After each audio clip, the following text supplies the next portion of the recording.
Hi everyone, Bonnie here, and today I wanted to talk about divination. So when people think of divination, the automatic choice or the automatic thought for the choice of divination is tarot cards. And while that can be true, tarot is not where divination starts and ends. Divination can be many different things. Yes, you can start with tarot cards and with oracle cards, and even with playing cards, because some fortune tellers of old didn't have tarot cards. They had playing cards, and that's where it started from. You can also have runes.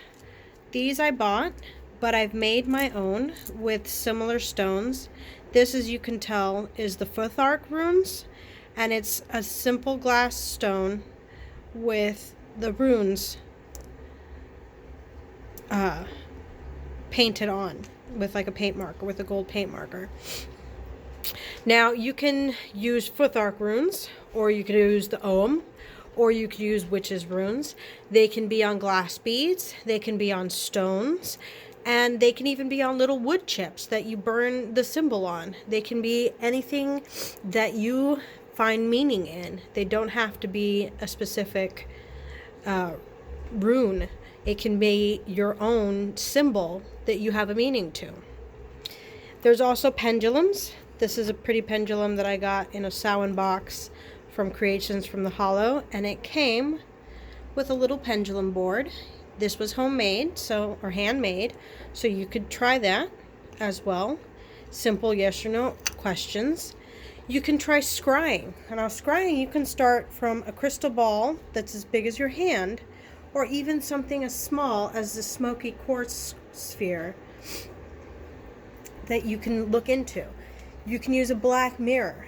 This one is actually a picture frame that I painted black to use for scrying.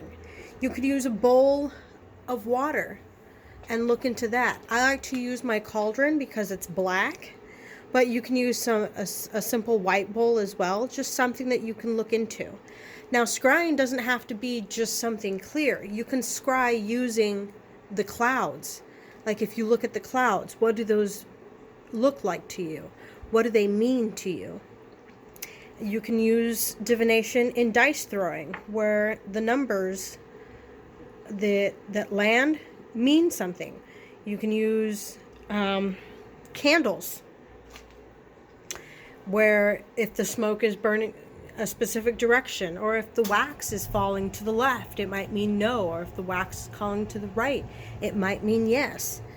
There are many different types of divination. You can use crystal balls, you can use water, you can use the black mirror, you can use clouds like I've mentioned, you can use playing cards, you can use tarot cards, you can use oracle cards, you can use all kinds of cards.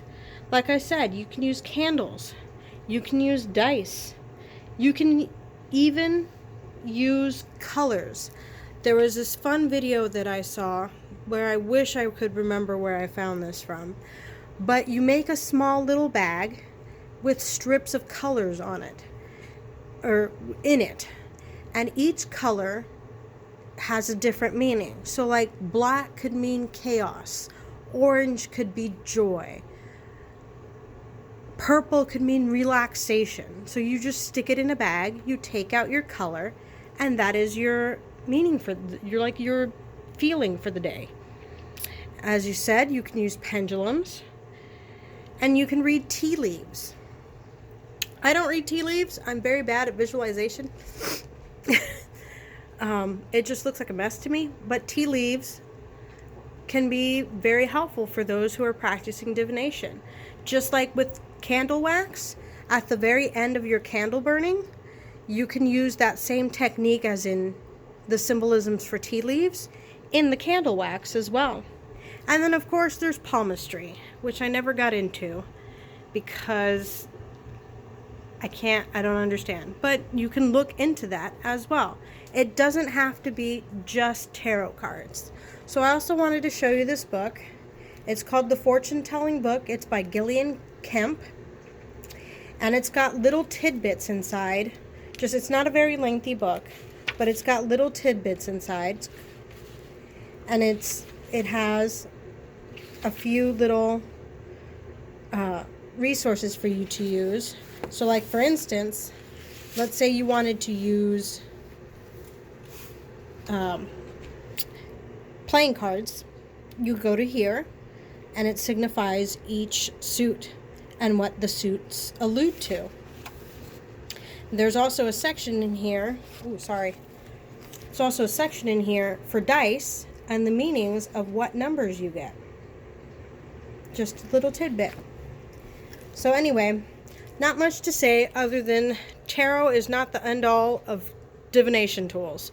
You've got an array of tools to work with. So you have a great day and brightest blessings.